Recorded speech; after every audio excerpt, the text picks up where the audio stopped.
world tour. You know, we're stuck. We haven't been able to go anywhere. So I thought it'd be kind of interesting to see how musicals have used cities around the world as important plot components and backdrops. So let me flip this over. We'll share my screen, and then we can don't even have to pack. We can just make it happen pretty easily by sitting here and having a good cup of coffee.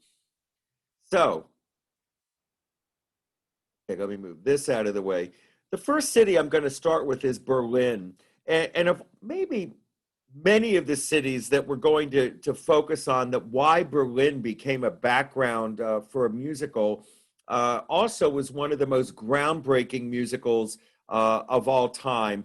And that's Cabaret. No one would have imagined Joe Masteroff, the writer, Kandra Nebb, the composers, and certainly Hal Prince directing, that Cabaret would become so groundbreaking and such a bizarre musical theater subject. The rise of the Nazis and how that impacted German society in Berlin in 1931.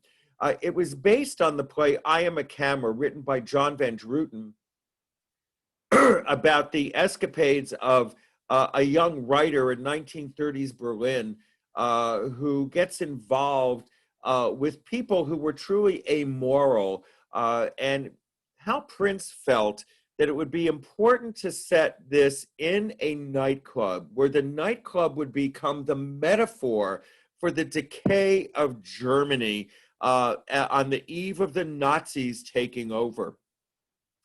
In this picture from the original production, you see a mirror just above the head of Joel Grey. That mirror was another very important metaphor, in that you'll note that at the end of Cabaret, the MC says something like, well, where are you now? And Joel Grey, being, again, a metaphor for the most evil person in Germany, Hitler, obviously, Hal Prince wanted the audience to see themselves in that mirror, where they could just sit there and observe and literally did nothing. And it was a very important component. Cabaret was also one of the first musicals ever featured on the Tony Awards, and this is that original clip. It's a little fuzzy, but you'll get the gist. The scene is the 1929 Berlin Cafe. And here with an international welcome to Cabaret is Joel Grey.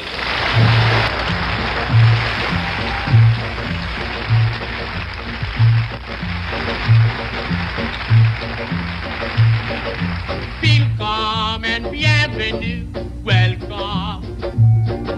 Fremder, étranger, stranger. Glücklich zu sehen, je suis enchanté. Happy to see you, bleibe, reste, stay. Willkommen, bienvenue, welcome. Im Cabaret, au Cabaret de Cabaret. Meine Damen und Herren, Mesdames et Messieurs, ladies and gentlemen, guten Abend, bonsoir, good evening. Wie geht's? Comment ça va? Do you feel good? Ich bin euer Prof Français, je suis votre compère. I am your host und sage willkommen, bienvenue, welcome. Im Cabaret, ja Cabaret, Cabaret. Leave your troubles outside. So, life is disappointing. Forget it. In here, life is beautiful. The girls are beautiful. Even the orchestra is beautiful.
taking off all their clothing.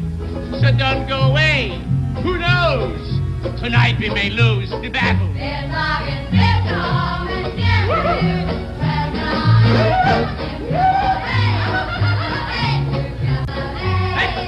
to serve you.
Oh, shut me down.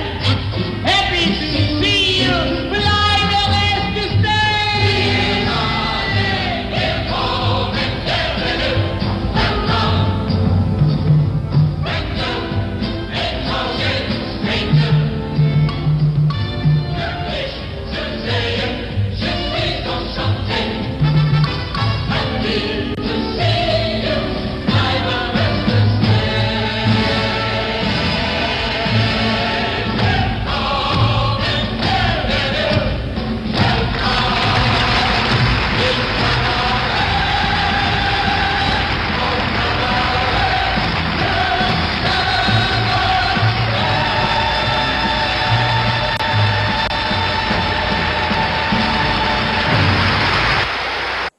Of course, we all know that was Joel Grey's Tony Award-winning role, a role for which he almost has no lines. What was also interesting, Joel Grey said he really didn't know what to do with this character, and he was frightened that Hal Prince was really going to fire him. Well, then one day he decided in rehearsal, he asked Hal Prince if he could just do something crazy and see what Hal Prince thought. He put the white clown makeup on, and he became menacing, sticking his hands up the skirts of the women and doing all kinds of things. And Hal Prince ran up onto the stage and grabbed him and said, "Jolie, you finally got it. I'm so happy." And that character, again, became tremendously menacing. Now, 30 years later, 1996, in London, there was a revival of cabaret. And in London, they believe in immersive theater. What immersive theater is where the audience and the cast intermingle. And they decided that why not have, the director thought, the audience actually sitting as if they were in the cabaret, part of the milieu as the story rolls out in front of them. They went to Joe Masteroff, who, by the way, recently passed away well into his 90s, and they asked him to rewrite the book or add to the book in a way that you would understand even more vividly the bisexuality of the characters and many other complexities that were only hinted at in the 1966 version. What you will see is an even more menacing MC being portrayed by Alan Cumming, and even more so the fact that he was obviously a drug user, and you'll see far more sexuality in the performance, which makes even the cabaret of 1996 more horrifying, more relevant. And that particular revival from 1996 ran 7 years, far eclipsing the original run of cabaret.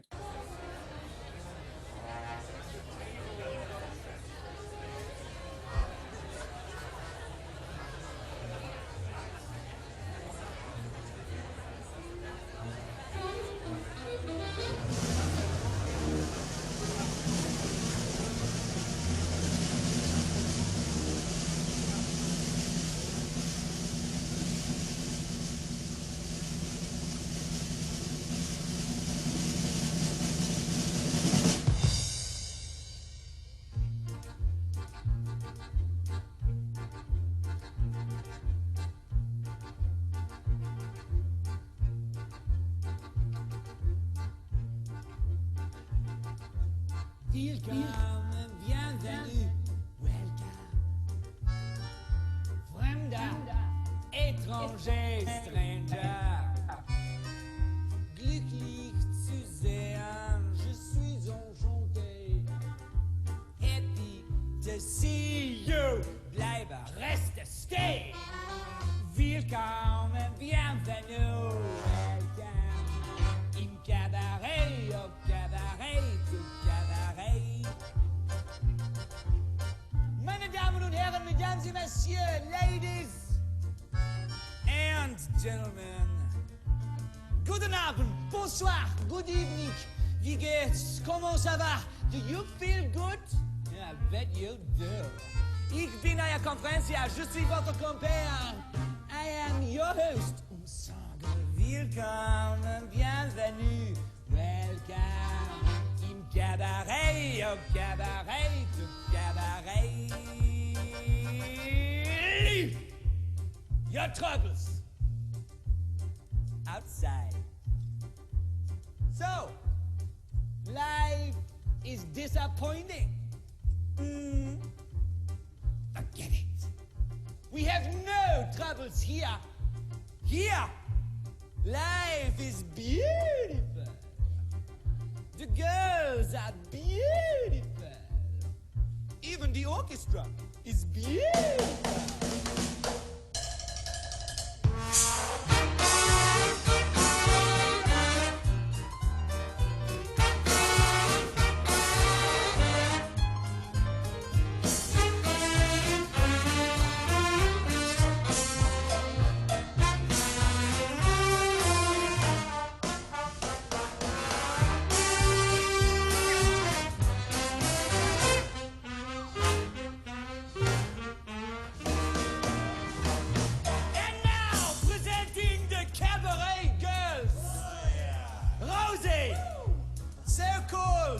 Because of her cheeks. See? Lulu. She's a tiger. Frenchie. She loves to polish. And Texas. You like Texas? Well, too bad. Because Texas likes girls. Rosie, Lulu, Frenchie, and Texas. Each and every one a virgin. You don't believe me? Don't take my word for it. Go ahead, try her.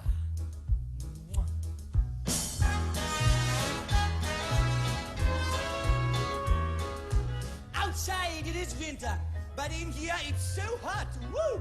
Every night we have to battle with the girls to keep them from taking off all of their clothings. So don't go away. Who knows? Tonight we may lose the battle.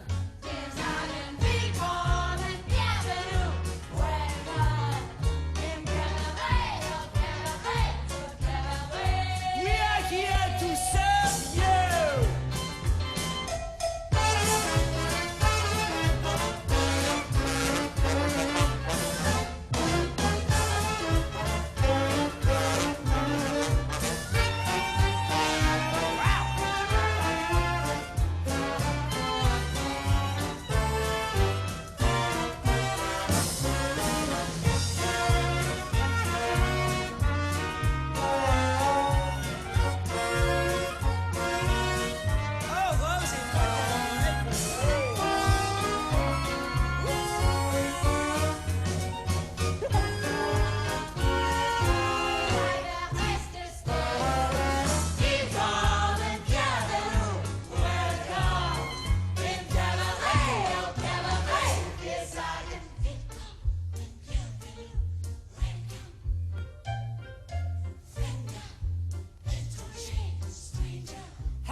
Enchanté, madame. Hello. You like a rest to stay. Dear Zion, welcome, bienvenue, welcome. Fremder, étranger, stranger. Glücklich zu sehen, je suis enchanté. Happy to see you, like a rest to stay.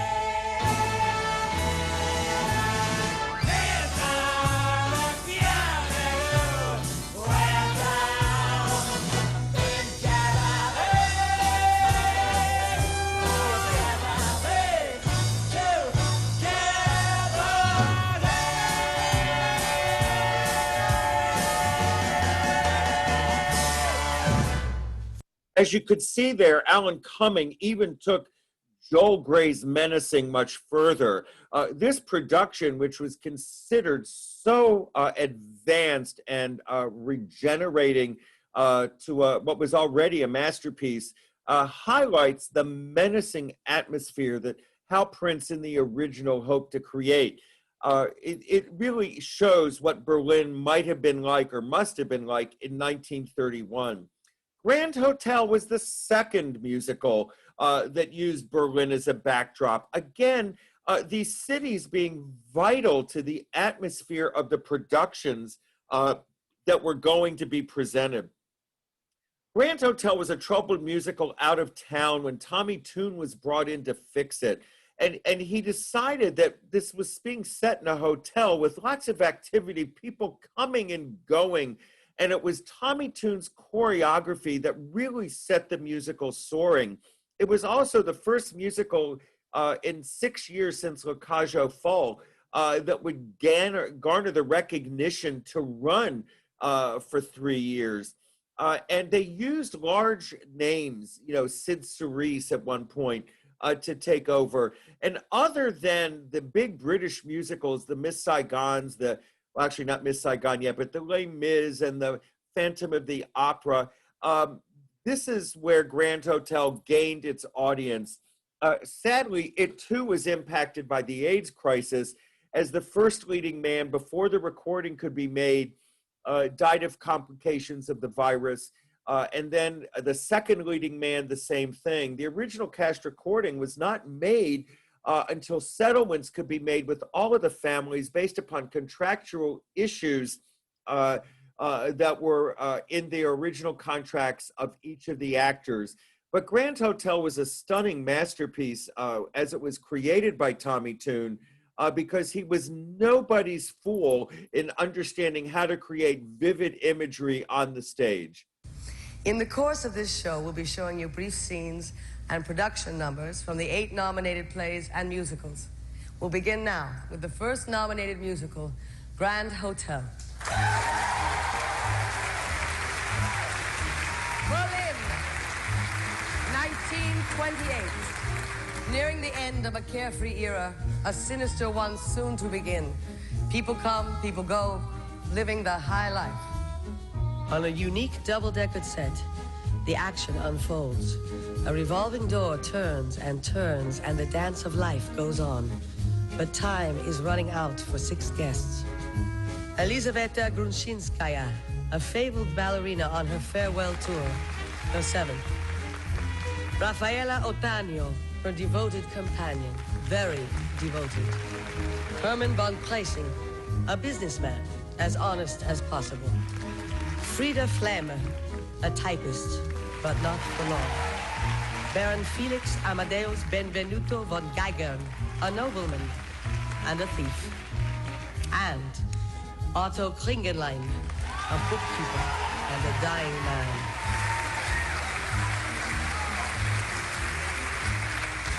Tonight, we meet one of those guests, the bookkeeper who has checked out of the hospital and into the Grand Hotel, intent on experiencing the good life at least once before he dies. In short order, he discovers wine, women, friendship, and song. All of them in that fabulous place called the Grand Hotel.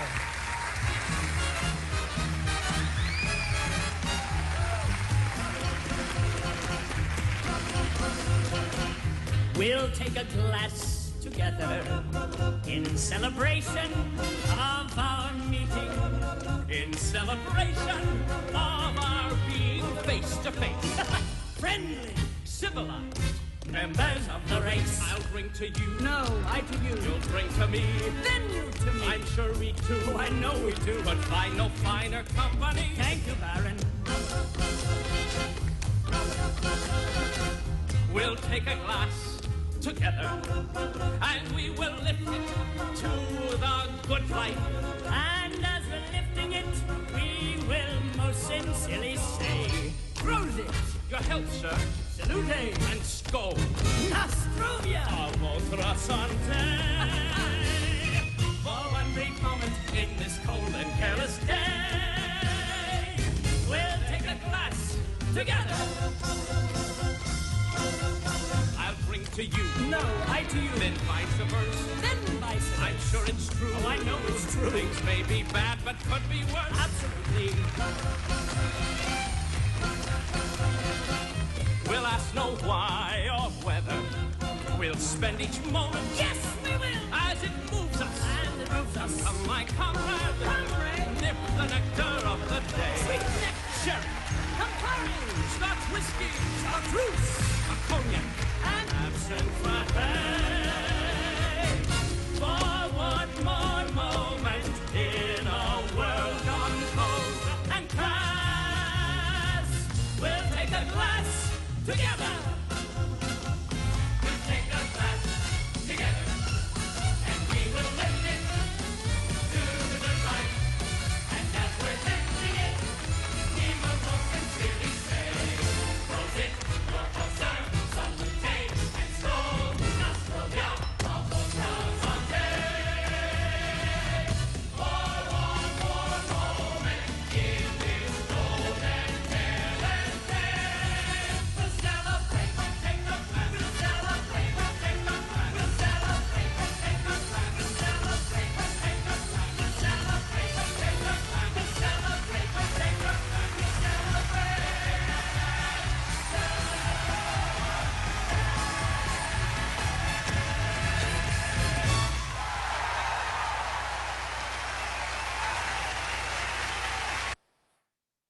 That's really a big commentary of Berlin within the framework of the play.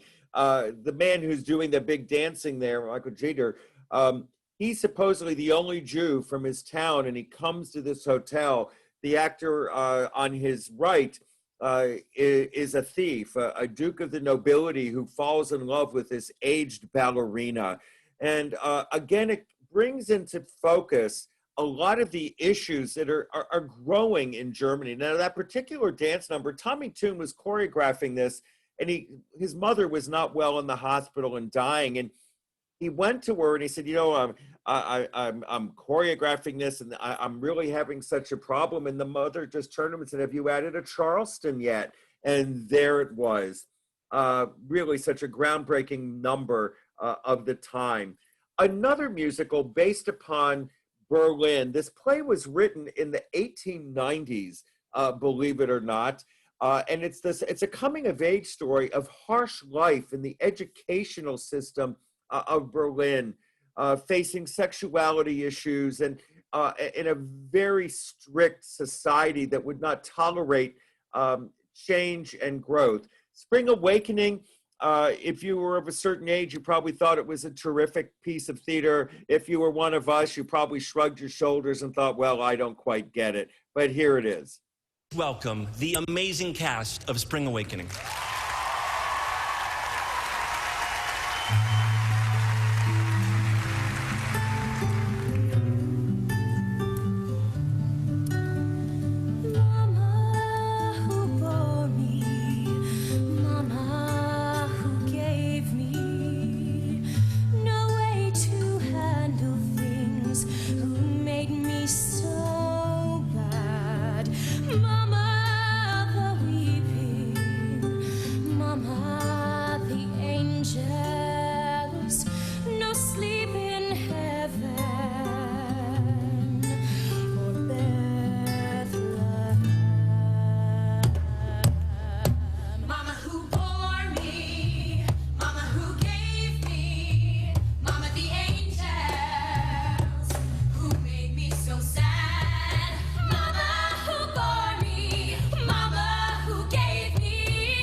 dreamed there was an angel who could hear me through the wall. As I cried out like in Latin, this is so not life at all. Help me out of this nightmare. Then I heard her silver call. She said, just give it time, kid. I come to one and all. She said, give me those bad dreams and the itch you can't control. Let me teach you how to handle all the sadness in your soul. Oh, we'll build some silver castle, shut the door and climb the walls. She said, love may make you blind, kid, but I wouldn't mind at all. It's the bitch of living, bitch, just the bitch. What you can, just the bitch, yeah, just the bitch of living. As someone you can't stand. See, each night it's like fantastic, tossing, turning without rest. 'Cause my days at the piano with my teacher in her chest. And the music's like the one thing I can even get it all. Then she leans against my shoulder, man, I want it all. It's the bitch of living, bitch. With nothing going on, nothing going on. Just the bitch of living. Asking what went wrong. Do they think we want this? Oh, who knows?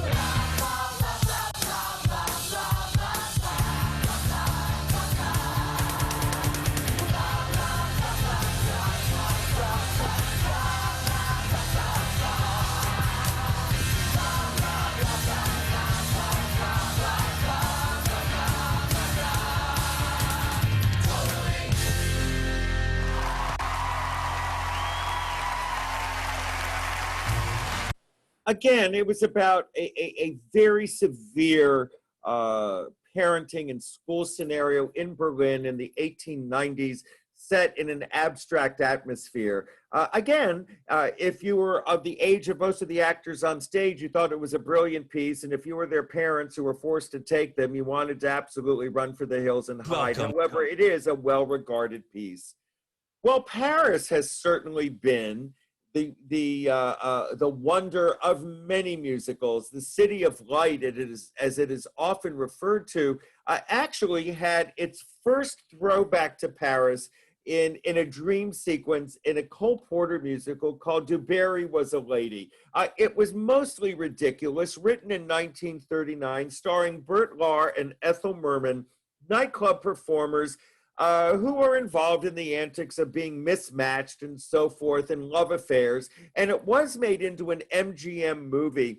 What's interesting about Du Barry Was a Lady, Bert Lahr is reading A Tale of Two Cities, of all things, gets hit on the head and gets taken back to the time of Marie Antoinette. So in a way, it's a play within a play, but I want to show you a surprise clip from the movie that you may get a kick out of. If you're ever in a jam, here I am. If you ever need a pal, I'm your gal. If you ever feel so happy that you land in jail, I am your bail. It's friendship, friendship, just a perfect friendship. When other friendships have been forgot, ours will still be hot. La-da-la-da-la-da, ding-ding-ding. La-da-la-da-la-da, chop-chop-chop. If you're ever in a mess, SOS. If you ever make a flop, hold for a pop. If you ever take a boat and get lost at sea, write to me.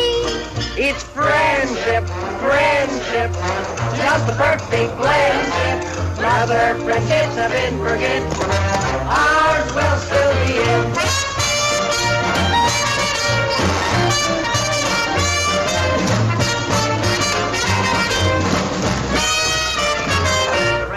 Racky, zoop, zoop, zoop. Geeby, geeby, geeby, yip, yip, yip. Honky, tonky, tonky, hey, hey, hey. If you're ever down the well, ring my bell. If you're ever up a tree, phone to me.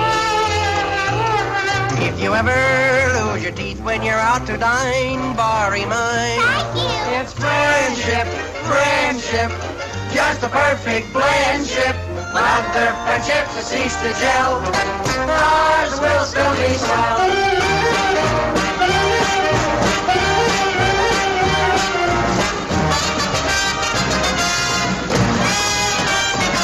Razzle, dazzle, whip, whip, whip. Shoot, shoot, bang, bang, bang. Weenie, weenie, cheep, cheep, cheep. You know, Jeannie, I never appreciated you till now. Can we still be friends? Absolutely not. If they ever black your eyes, put me white. If they ever cook your goose, turn me loose. If they ever put a bullet through your brain, I'll complain. It's friendship, friendship, just a perfect blendship.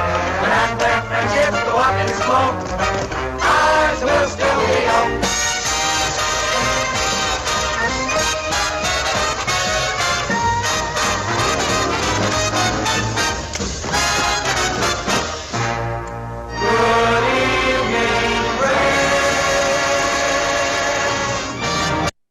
What's interesting about that is you see a lot of Lucyisms already in the characterization. This was also right after Lucille Ball went from being a blonde to a redhead because of Technicolor, and she certainly stood out. I was just trying to look up the rest of the cast there. Gene Kelly is in this movie, as was Red Skelton, but he's not in this particular number. And that was Lucille Ball in that song in her own voice. Meanwhile, Can Can, written in 1953, again by Cole Porter with a script by Abe Burrows, was a story about a woman who owned a nightclub in Paris where they did the illicit Can Can, and they continually want to shut the club down because the women are being accused of indecent exposure. That indecent exposure trial leads the owner of the nightclub to get arrested, where she has an affair with a judge. It also, in Can Can, introduces us to a new dancer who comes from Hollywood working with Jack Cole, and she gets rave reviews and stops the show nightly in a Garden of Eden ballet where she plays the serpent.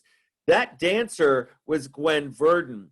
Now, when Cole Porter wrote the score for Can Can, he was accused of no longer being able to write a good song, that the score was certainly not indicative of what the great Cole Porter could do. Well, you judge that for yourself when you hear this.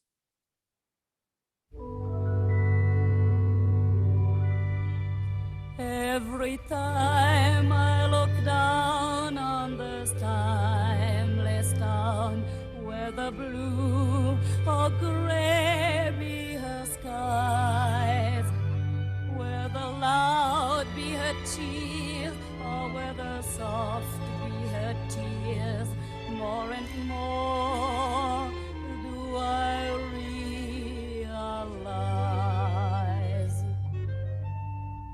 I love Paris in the springtime, I love Paris in the fall, I love Paris in the winter when it drizzles, I love Paris in the summer when it sizzles, I love Paris every moment of the year.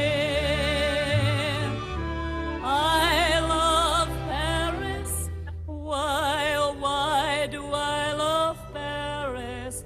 Because my love is near.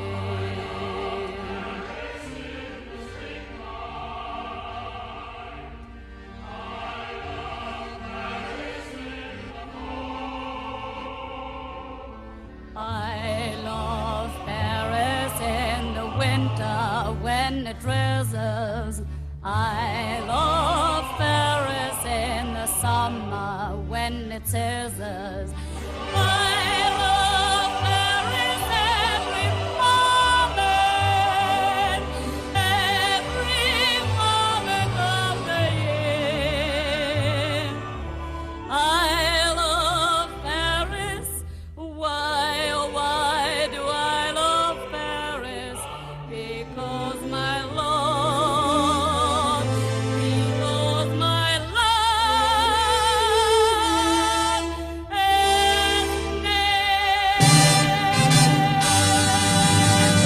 said, Cole Porter just doesn't know how to write a song anymore. Can Can was a big hit in its day. It ran for, about 3.5 years. It was made into a movie that starred Frank Sinatra, really not resembling much in the movie itself of the stage play, but such as it was. Well, Paris was the scene of another interesting musical in its day, the story of a prostitute falling in love with a man in Paris. This was considered X-rated musical theater in its day. Hardly today would it be even more of a titter than a PG. But in its day, it was certainly something. And French musicals really are almost non-existent. So this was a very interesting, odd one at the time. Another was Carnival, which took the opera singer Anna Maria Alberghetti and David Merrick into battle stations. They truly hated each other. And it gives Jerry Orbach, you'll notice his name in very small print there under the lead, his first leading role on Broadway. It's the story based upon the movie Lily, about a waif who is taken in by the circus, where she meets a puppeteer, but he can only speak to her through the voices of his puppets because he's too shy and awkward. This was directed by Gower Champion, his second big musical. And what he does with this was startling stagecraft at the time by bringing circus acts into the audience and having the puppets, come alive on stage. It was a very big success at the time, but David Merrick was known for treating his casts horribly. And he would often make contracts with you verbally, and you would start rehearsals only to have a contract arrive a week late, and it would not be anything that he agreed to, but you've now made a commitment to be in his musical, and you get badly treated and are forced to sign the contract because you've already committed to the role. He and Anna Maria Alberghetti fought that battle, and she actually didn't show up for a week of performances in Philadelphia, where Anita Gillette, the understudy, went on. And he told Anna Maria Alberghetti that if she didn't show up, he would replace her with the understudy. They hated each other so much that on opening night, he sent her 12 dead black roses. But in Carnival, there was a hit song. And by the way, that is opening night. David Merrick, Ethel Merman, and Anna Maria Alberghetti. He was referred to as the Abominable Showman.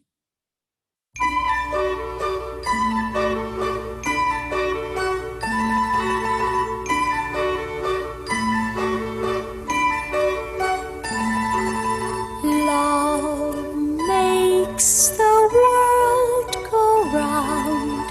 Love makes the world go round. Somebody soon will love you if no one loves you now. High in some silent sky, love sings a silver song, making the earth whirl softly. Love makes the world go round.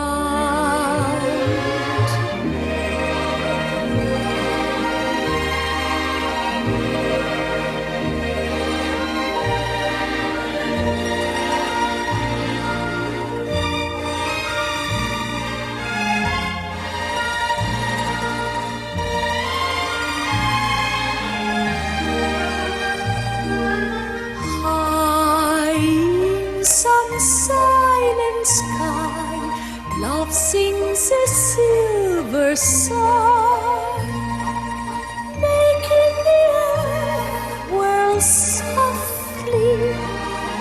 Love makes the world go round. That was the very famous song, of course.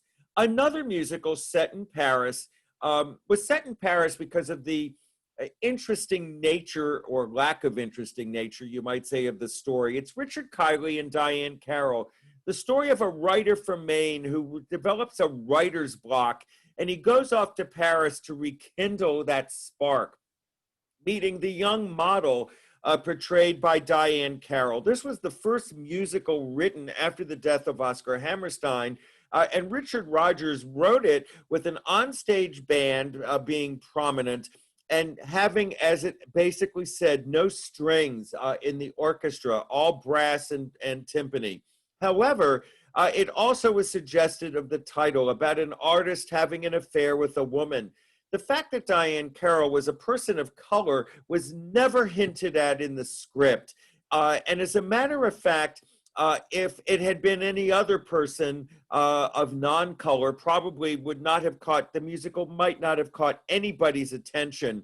But it did create a hit song, and about the only notion that it made that it had interracial casting was at one point when Richard Kiley's character says to her, "How would we look living in Maine together?" And that was it. There's no interracial notions really discussed in the play at all. But this is that very famous song from No Strings as it appeared on a variety show.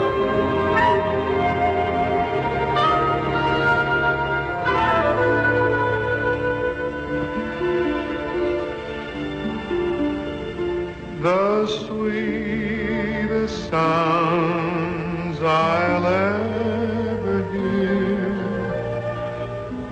are still inside my head. The kindest words I'll ever know are waiting to be said. The most entrancing sight of all is yet for me to see,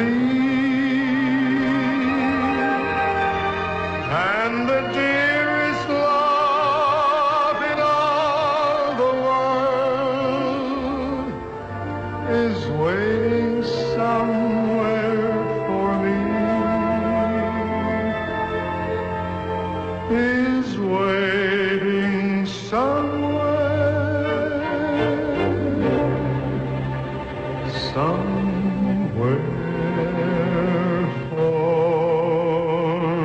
me.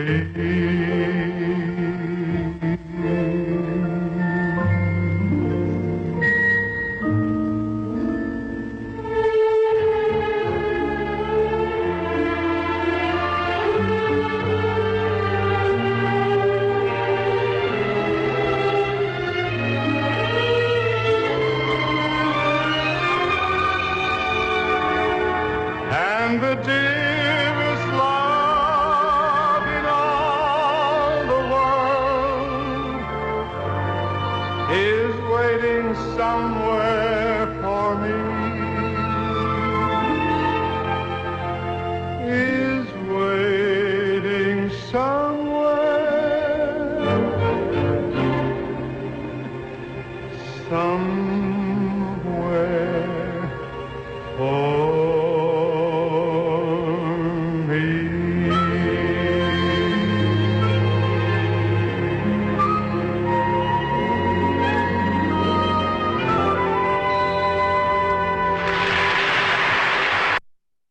That was Perry Como. You remember that. And of course, maybe the granddaddy of all Paris musicals, Les Miserables. Of course, it journeys through France until it ultimately ends up in Paris with the famous barricade scene. Les Mis became one of the great sweeping blockbusters of the 1980s into the 1990s.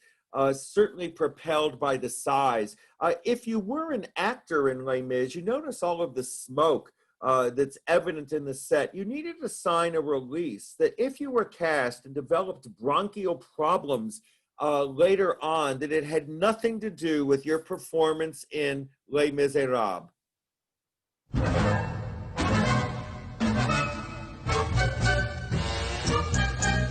By the way, this is from the concert anniversary production, capturing Les Mis maybe at one of its best moments.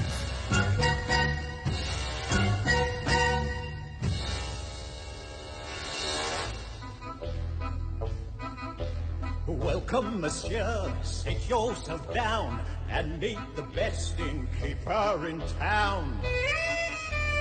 As for the rest, all of them crooks, rooking the guests and cooking the books.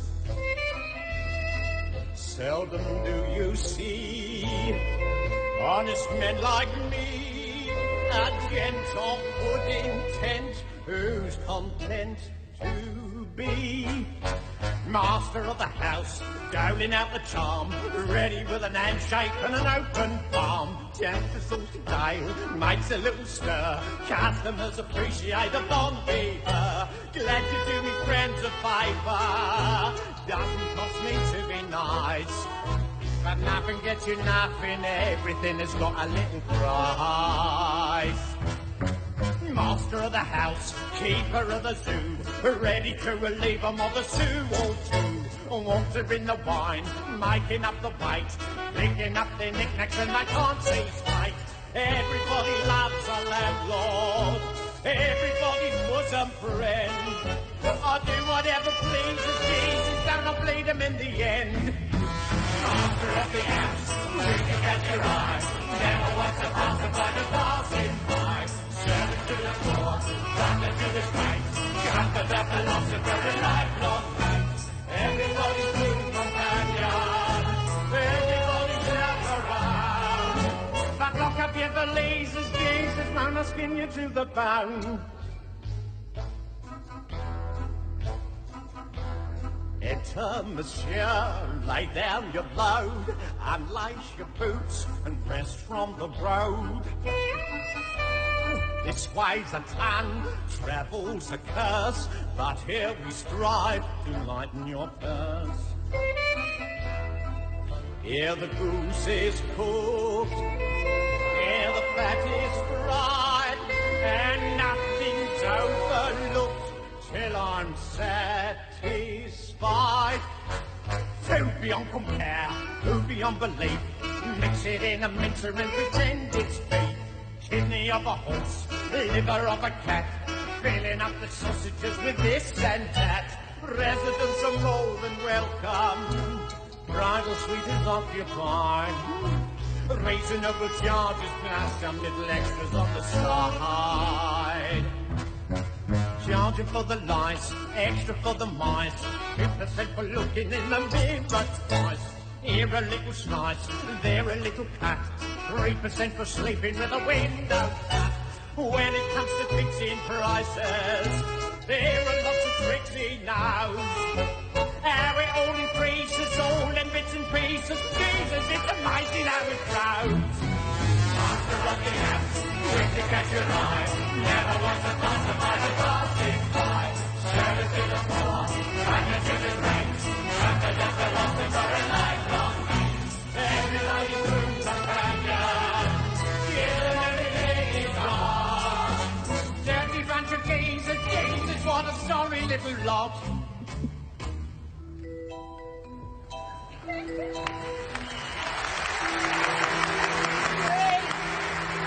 That I would meet a prince, but God Almighty, have you seen what's happened since? Master of the house isn't worth my stick, comforter, philosopher, and lifelong shit. Cunning little brain, regular Voltaire, thinks she's quite another. What a cruel trick of nature, landed me with such a louse. God knows how I've lasted living with this bastard now. Master of the house, master of the house, comfort of philosopher, I may love. Servant to the poor, kindness to the great, in the quick and toady and the inebriate. Everybody gets a landlord, everybody gets his house, everybody raise a glass. Raising up the glass to God. Everybody raise a glass to the master of the house.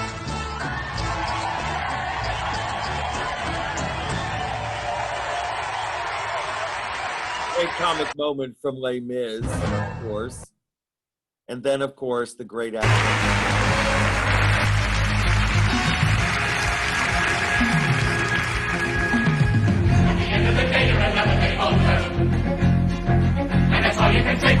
the cord. It's a struggle, it's a war, and there's nothing that anyone's giving. What are they standing about? What is it for? When they left to be living. At the end of the day, you're another bit colder. And the shirt on your back doesn't keep up the chill. And the righteous hurry past. They don't hear the little ones crying. And the winter is coming on fast, ready to kill. When you're nearer to dying. At the end of the day, there's another day dawning. And the sun in the morning is waiting to rise. Like the waves crash on the sand. There's a storm that'll break any sand. There's a hunger. There's a reckoning to remember. And it's gonna be round the bend. At the end of the day.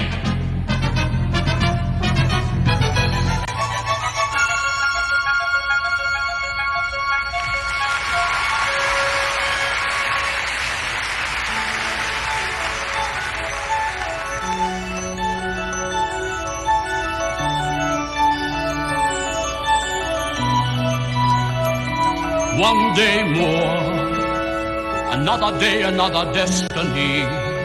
This never-ending road to Calvary. These men who seem to know my crime will surely come a second time. One day more.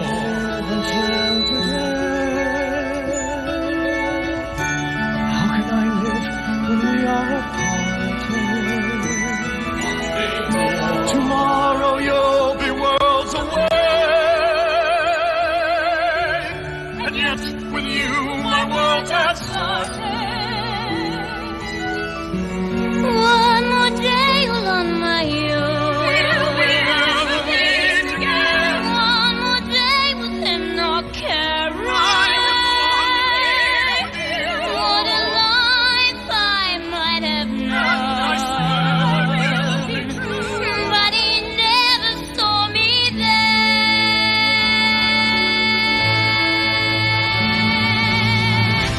One more day before the storm.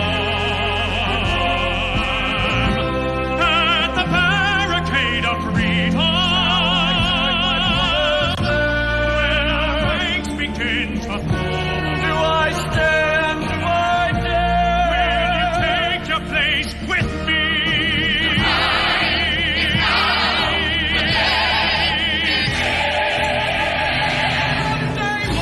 One more day till revolution. We will live it in the fun. We'll be ready for these schoolboys. They will wet themselves with blood. Catch them as they fall. Never know your luck when there's a free-for-all. Here a little dip, there a little touch. Most of them are gone, so they won't miss much. One day, too, and you'll be living a life of freedom. Every man will be a king. Every man will be a king. There's a new world for the living. There's a new world to be won. Do you hear the people sing? My face is here. I fight with you. One day more. I am united people's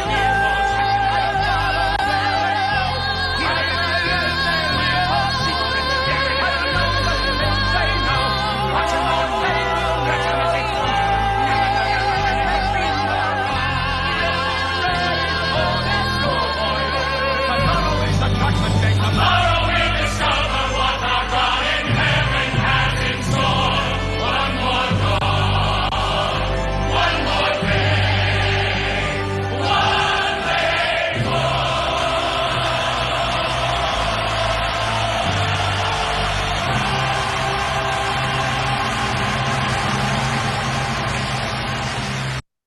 That's from the Tonys, the great finale, Act One in Paris of Les Mis.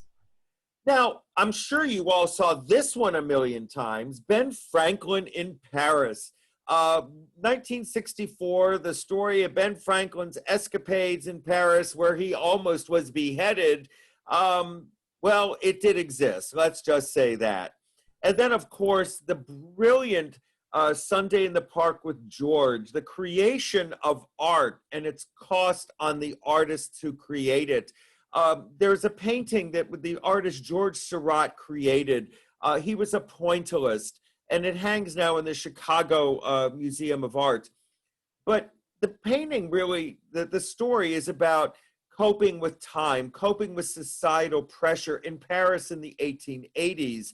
And the brilliance of Sondheim and James Lapine, who wrote the script, really understanding commentary on what the cost of art is on the artists who create. One of the most stirring moments of any Broadway musical is at the end of Act One, when the character of George Seurat pulls the entire cast together to create the painting.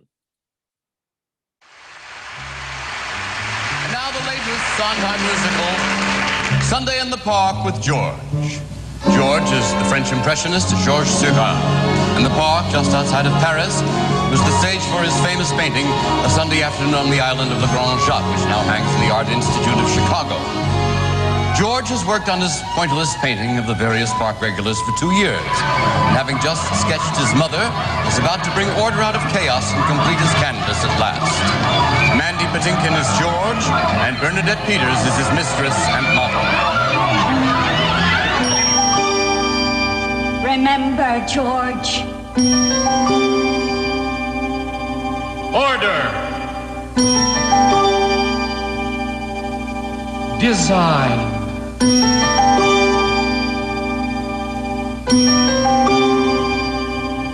Tension.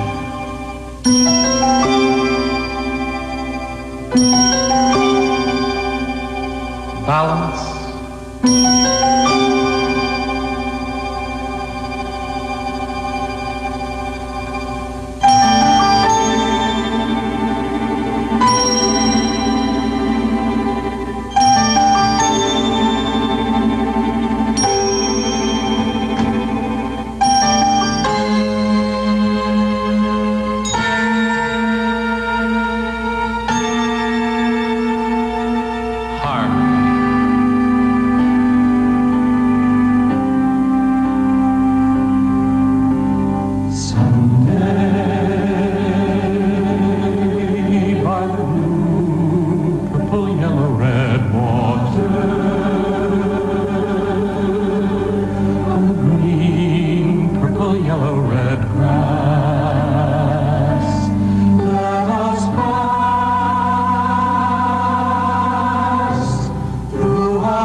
that is considered one of the most, let me just go back to it for a moment. Well, it's one of the great moments of American musical theater.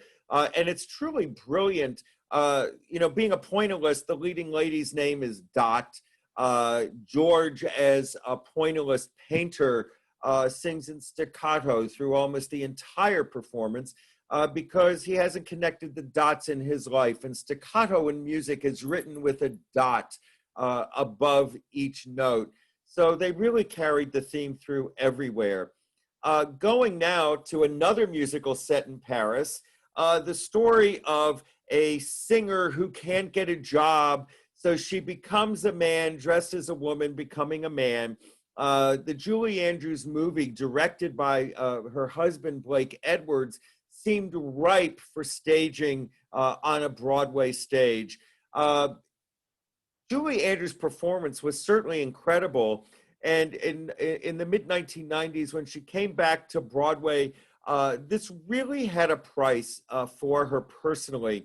The demands on her vocally to do this 8 performances a week using the full register of her 3 octaves created vocal nodes, which then required surgery, which then ruined her voice.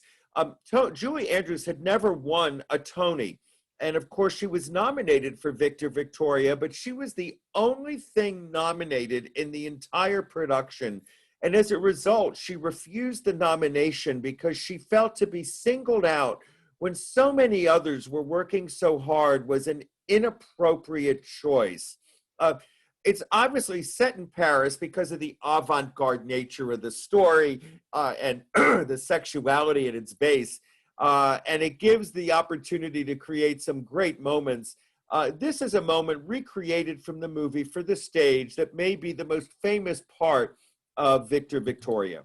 Ladies and gentlemen, meine Damen und Herren, mesdames, messieurs, it is with great pleasure that I announce for your great pleasure the most sensational and truly unique talent of this century. Direct from Poland, a Polish national treasure, the one, the only, Victor!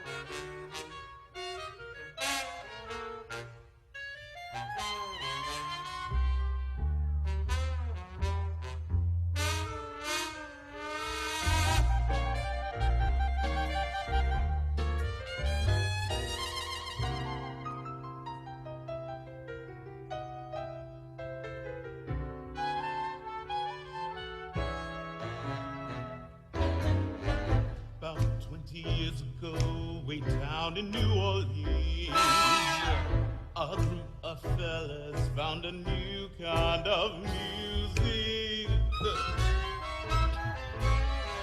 and they decided to call it jazz. Yes. No other sound has what this music has. Before they knew it, it was whizzing around the world. The world was ready for us. New kind of a music, and now they play it from steamboat streams to the past. There is a story that began in New Orleans about a lady who discovered this music. She felt really in love with jazz. Yes.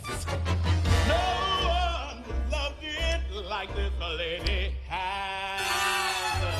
They say today the lady travels around the world. You only see her where they're playing this music.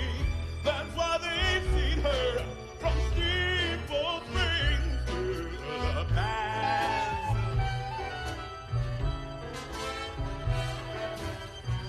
Jazz as an escort to give her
when there's that rhythm near me.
It was that glissando at the end that caused the problem for Julie Andrews.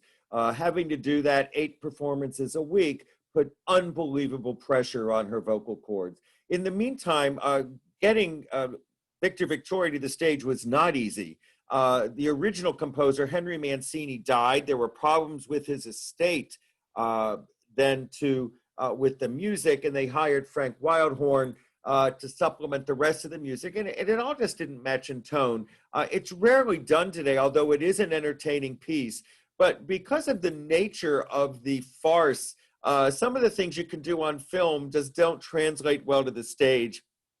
But Julie Andrews gave it her all.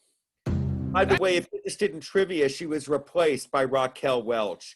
And of course, the story of the Phantom of the Opera, the maimed musician who inhabits the Paris Opera House, has been running on Broadway until March for 30 years. It told a story of great romance and passion emulating opera. Andrew Lloyd Webber was sued by a number of heirs to the opera writers themselves. And in fact, one of the great songs in Phantom of the Opera, Prima Donna, First Lady of the Stage, is a riff on Musetta's Waltz from La Boheme. But here's one of the great moments from Phantom is staged below the Opera House in Paris.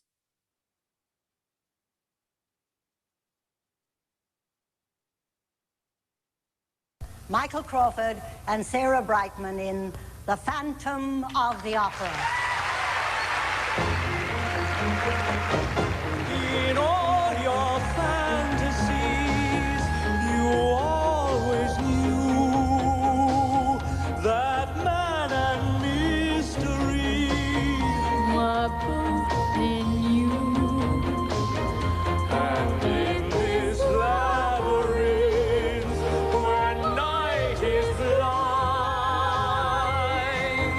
the Phantom of the Opera is there. Something's not working on your computer. I don't know what it is. Sing for me. Sing, my angel of music.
An interesting personal aside, in 1987, before the Phantom of the Opera opened in New York, it was in London still, and we had taken our two kids on a trip to Europe.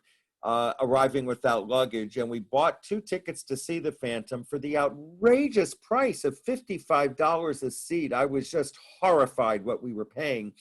But my son, my then 9-year-old son, who had been shown movies and stories about Europe for the trip, when we got to Paris, all he wanted to do was see Box 5 at the Paris Opera House, a truly beautiful building. I'm going to stop the screen share now and look for questions, or if anybody wants to ask anything, I'd love to answer it. And in addition, I'm going to type my email address into the chat.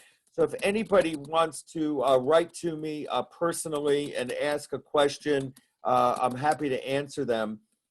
And just to mention, I do have a Friday morning subscription series if anybody's interested in Zooming along with me on any topics. So if anybody has any questions, I'm ready to answer. So I'm just going to scroll back through and see if there's anything.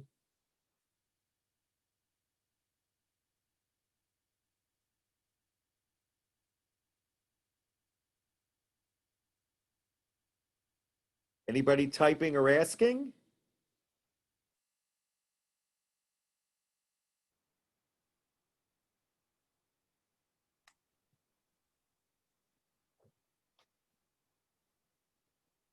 Well, I hope you all enjoyed. When we continue, we're going to talk. You don't have to pack the suitcases for the rest of the journey, and I look forward to it. See you all soon, and I hope it was a good journey this morning. Thanks, everybody, and we'll talk soon. Take care. Bye-bye.